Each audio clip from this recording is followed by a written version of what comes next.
आज press conference आप सब साथियों को प्रेस कॉन्फ्रेंस के लिए बुलाया है। उसका उद्देश्य एक तो आप सब साथियों के माध्यम से आपके संज्ञान में लाने के लिए कि हरियाणा जन सेवक पार्टी अपना एक सम्मेलन आने वाली 17 तारीख को दादरी के अंदर जन सेवा मिशन 2024 का कार्यक्रम सरस्वती वाटिका रावलदी रोहतक रोड पे हम करने जा रहे हैं और आने वाली विधानसभा में हम पूरी तैयारी के साथ दादरी की दोनों विधानसभाओं पे अपनी ताल ठोकने वाले हैं और उसी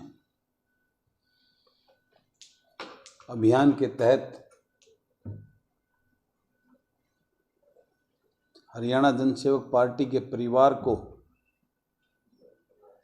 आगे बढ़ाने के लिए और हरियाणा जन सेवक पार्टी के एजेंडे को दादरी के लोगों को बताने के लिए हमने इस कार्यक्रम का आयोजन रखा है और हम पहले दिन से ही जैसे ये क्लियर है कि हरियाणा जन सेवक पार्टी के सदस्यों का सभी का एक संकल्प है कि इस प्रदेश को लूट और झूठ की इस राजनीति से बचाकर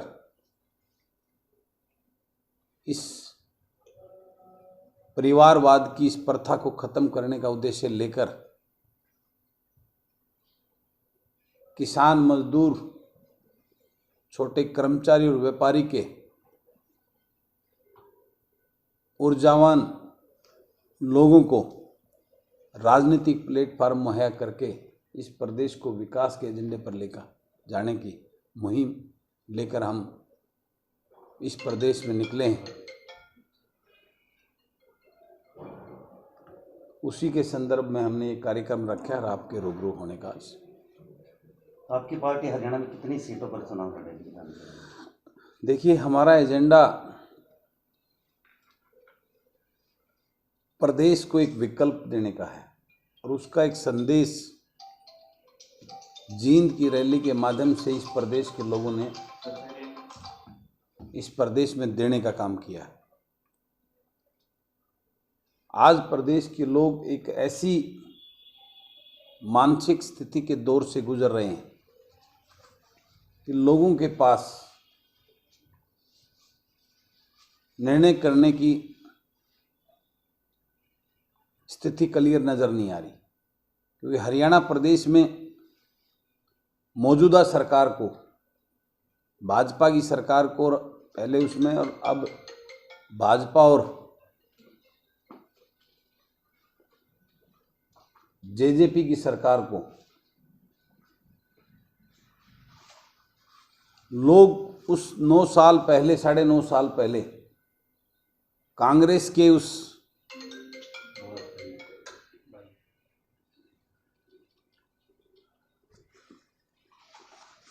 कांग्रेस के उन गलत नीतियों की वजह से जो लोगों में परेशानी थी और उससे परेशान होकर उस कांग्रेस के 10 साल के कार्यकाल में 2014 से लेकर 2004 से 2014 तक का जो कांग्रेस ने अति की थी,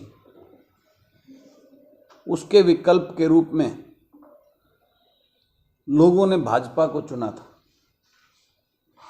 और दूसरे काल के भाजपा का जो काल आया वो झूठ के ऊपर आधारित और जो ये राजकुमार चौधरी देवीलाल के नाम पर वोट लेकर भाजपा को सत्ता से बाहर करने के नाम पर वोट लेकर जो ठगी करके गए, दादरी की भी एक सीट लोगों ने उसी नाम पे भाजपा को जमुना पार भेजने के नाम पर दी और फिर उसी भाजपा की गोदी में बैठकर इस प्रदेश के लोगों से के साथ विश्वासघात किया, आज लोग पूरी तरह से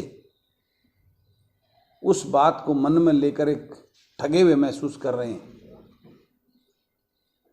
और प्रदेश को किस प्रकार से आज जो प्रदेश का हर वर्ग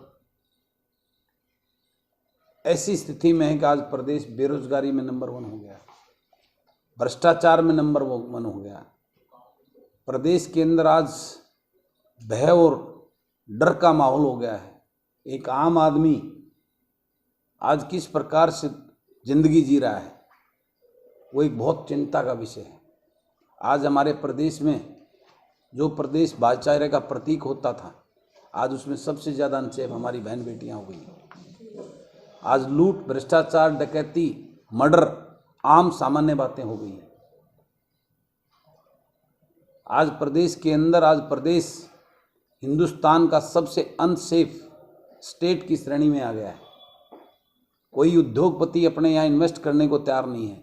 बड़ी कंपनियां नहीं आएंगी तो रोजगार कैसे मिलेंगे, रेवेन्यू कैसे आएगा, रेवेन्यू नहीं आएगा स्टेट में डेवलपमेंट कैसी होगी। ये अनेकों ऐसे विषय हैं जो बहुत बड़ी चिंता का कारण है। इन सब मुद्दों को लेकर हम लोगों ने ये निर्णय लिया कि आज प्रदेश की सरकारें जिस प्रकार की अपनी नीतियां, उनकी कार्यशैली है, प्रदेश को कर्जे में डुबोती आ रही है। आज इस मौजूदा सरकार ने प्रदेश के लोगों के ऊपर 4 लाख करोड़ से ज़्यादा कर्जा जो दिन प्रतिदिन बढ़ता जा रहा है, इस प्रदेश की चिंता करते हुए, इस प्रदेश को लूट और भ्रष्टाचार और भय मुक्त, उस प्रदेश के युवा का भविष्य की चिंता करते हुए जो आज नशे और अपराध की तरफ बढ़ रहा है, रोजगार ना होने की वजह से, हमने ये मुहिम छेड़ी है और प्रदेश के हर विधानसभा से अच्छे पढ़े लिखे और जन सेवा की सोच के लोगों को बाहर निकालकर इस प्रदेश को बचाना है, इस प्रदेश को आगे ले जाना है। यही उद्देश्य लेकर हमने इस पार्टी का निर्माण किया है। ये आपने कलियर नहीं किया कितनी सीटों पर चुनाव लड़ रही सीट की जो बात आपने बोली, हम सीट नंबर पे नहीं, हम अच्छे लोग अगर हमें 20 पे मिलेंगे 20 पे लड़ाएंगे, 50 पे मिलेंगे 50 पे लड़ाएंगे और 90 पे मिलेंगे तो 90 पे लड़ाएंगे। हमारा एजेंडा ये नहीं कि 90 की लाइन पूरी करनी है, एक लिस्ट बना के देनी है। हमें अच्छे, ईमानदार और जन सेवा की सोच को रखने वाले लोग, इस राजनीति को अपना बिजनेस समझकर लूट करने वाले लोग नहीं चाहिए हमें। ऐसे लोगों को हम ही प्रदेश के लोगों से मांग रहे हैं। हमें ऐसी सोच के, ऐसी विचारधारा के लोग दो, ऐसे युवा दो, ऐसे बुद्धिजीवी लोग दो जो आपके अपने हों, आपके दर्द को जानते और पहचानते हों। तो ये उसके ऊपर डिपेंड करता है कि हमें कितने ऐसे लोग जो हमारी सोच और हमारे मैनिफेस्टो, हमारे एजेंडे के अनुरूप हमें मिलेंगे। राजस्थान में क्षेत्रीय पार्टियों को नकार दिया जनता ने, क्या लगता है आपको हरियाणा में भी क्षेत्रीय पार्टी कुछ आगे बढ़ पाएंगे? क्योंकि यहाँ जेजेपी क्षेत्रीय पार्टी है, इनडो भी है। देखिए, राजस्थान की राजनीति पॉलिटिक्स और हरियाणा की पॉलिटिक्स दोनों में बहुत बड़ा डिफरेंस है। उसका कंपैरिजन आप, राजस्थान का कंपैरिजन हरियाणा में नहीं कर सकते। और ये रिजल्ट आपको पहले वालों को भी आप मैच करके देख लीजिए और आने वाले रिजल्ट को भी आप कंपेयर। आज जो क्षेत्रीय पार्टी, आज लोग, हरियाणा प्रदेश का लोग दिल्ली के 3 तरफ से है। राजस्थान वालों से मैं ज़्यादा अवेयर और पढ़ा लिखा मानता हूँ हरियाणा के लोगों को। वो भी हमारे पड़ोसी भाई हैं, मैं उनको कोई डिग्रेड करने की बात नहीं करा, लेकिन ये सच्चाई है। हरियाणा के लोग अलग सोच रखते हैं, अलग माइंडसेट है उनका, और उसी माइंडसेट के तहत वो लोग, अगर ये नेशनल पार्टी, मेरे महम के लोगों ने मुझे विधायक चुना, दोनों नेशनल पार्टी के धुरंधर और पैसे वाले ताकतवर अहंकारी लोगों को हराकर जो है ना, एक सामान्य किसान के बेटे को, फौजी के बेटे को बना के एक उदाहरण दिया। ऐसे अनेकों उदाहरण आपको हरियाणा प्रदेश के अंदर देखने को मिलेंगे। रही क्षेत्रीय पार्टियां, वो क्षेत्रीय पार्टियां लोगों ने इस वजह से नहीं नकारी कि नेशनल पार्टी को तवज्जो देनी है। वो क्षेत्रीय पार्टी को नकारने का मेन रीज़न उन लोगों की कार्यशैली, उन लोगों का एक राजा की तरह वन मैन बाकी सभी को अपना जनता और प्रजा समझकर जिस प्रकार के व्यवहार और जिस प्रकार की उनकी जो माइंड सेट रहा है, उसकी वजह से लोगों ने उनको नकारा। वो विधायक बनाते हैं तो वो ये कहते हैं कि आप विधायक हमारी बदौलत हो, हमें ऐसा विधायक नहीं चाहिए जो हम ऐसा विधायक लेके आएंगे जो जनता की बदौलत और उसके अपने कर्म और उसकी सोच की वजह से लोग उसको विधायक बनाएं। भाजपा पार्टी आगामी चुनाव में किसी से गठबंधन भी कर सकती है क्या? देखिए, राजनीति में संभावनाओं से इनकार नहीं किया जा सकता, लेकिन उसके लिए हम किसी भी सूरत में अपनी मैनिफेस्टो और अपनी सोच से समझौता नहीं करेंगे। जो सोच और एक एजेंडा और एक संकल्प लेकर हमने ये पार्टी बनाई है, उसके अनुरूप कोई हमसे हाथ मिलाता है तो हम उस पर विचार करेंगे। मतलब गठबंधन के द्वार खुले हुए हैं? गठबंधन के द्वार बीजेपी के लिए नहीं खुले हुए, गठबंधन के द्वार जेजेपी के लिए नहीं खुले हुए, गठबंधन के द्वार कांग्रेस के लिए भी नहीं खुले हुए। उसके अलावा कोई ऐसा होता है और हमारे अनुरूप उस सोच को लेकर आगे बढ़ने की बात करता है, उस पर विचार करने की हमें कोई गुरेज नहीं है। नैना चौटाला ने यह कहा कि उनका गठबंधन 4 साल तक चला है, कोई संशय नहीं है। लगता है कि आपको हरियाणा में आगामी गठबंधन सरकार के दोबारा चुनाव लड़ पाएगी? देखिए, वो ठगबंधन था, मजबूरी में तय किया हुआ, इस प्रदेश को लूटने के लिए बना हुआ, उसको गठबंधन नहीं, वो मजबूरी में तैयार किया हुआ।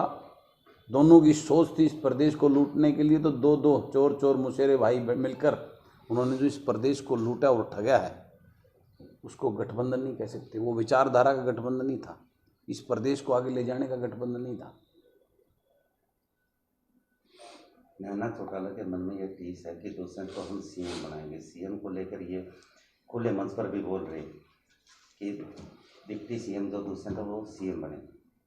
टीस तो इन लोगों के बीच में है, इस प्रदेश के उन लोगों के मन में है जो उन्होंने उनको ठगा और लूटा और झूठी बातें इस भाजपा को जमुना पार भेजने के नाम पर छोटा देवीलाल बनकर उस देवीलाल जी की भावनाओं के साथ इमोशनल ब्लैकमेल करके इन लोगों को ठगा, उनकी वोटों को लूटा।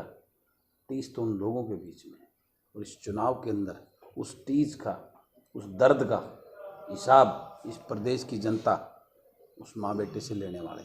अभी आपने कहा कि बारडा की दोनों विधानसभाओं से चुनाव लड़ा जाएगा, तो क्या प्रत्याशियों का चेहरा साफ हो गया? क्या बलराज कुंडू यहाँ से चुनाव लड़ सकते हैं? बलराज कुंडू यहाँ से चुनाव नहीं लड़ेंगे। बारडा से बारडा का ही कोई बेटा चुनाव लड़ेगा और दादरी से दादरी का कोई बेटा चुनाव लड़ेगा। ऐसा जिसने यहीं जन्म लिया और यहीं के दर्द और तकलीफ को जानने वाला ही कोई चुनाव लड़ेगा। पैराशूट का कोई उम्मीदवार दादरी को लोगों को नहीं थोपा जाएगा, ये मैं आपको एश्योर करता हूँ। क्या आप लोकसभा चुनाव भी लड़ सकते हैं? लोकसभा चुनाव के ऊपर भी हमारा वही है, अगर हमें अच्छा ईमानदार सोच वाला तो लोकसभा में कैंडिडेट साथी हमारी जो ऐसी उसकी जिज्ञासा होगी लड़ने की वो करेगा, तो ऐसे को हम जरूर कंसिडर करके चुनाव लड़ाएंगे। लेकिन हम ऐसा कोई काम नहीं करेंगे अपनी परसेंटेज ऑफ वोट बढ़ाने के लिए जिससे सत्ता पक्ष की पार्टी को कोई बेनिफिट हो। ये हम आपको एश्योर करते हैं। हम वोट काटने के लिए नहीं, इस प्रदेश को बचाने के लिए राजनीति करनी है। क्या आपके द्वारा अन्य पार्टियों के नेताओं से भी संपर्क साधा जा रहा है? मैं सिर्फ जनता से संपर्क साध रहा हूँ, लोगों को अवेयर करने की बात कर रहा हूँ, युवाओं को, गरीब को, दलित को, किसान को जागरूक करने की बात कर रहा हूँ। मेरा संपर्क इस प्रदेश की जनता से। अगर मेरे अनुरूप कोई भाई, कोई नेता, कोई पार्टी का महसूस होगा तो उसके लिए हम वेलकम करेंगे, उसका स्वागत करेंगे, हम बातचीत करने के लिए तैयार हैं।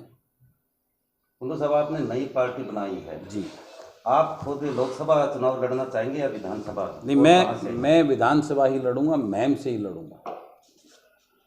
मेरा लोकसभा में मैं हम अपने पार्टी के कोई साथी को आगे बढ़ाएंगे लोकसभा में। मेरा अपना कोई इरादा नहीं है चुनाव लड़ने का लोकसभा का।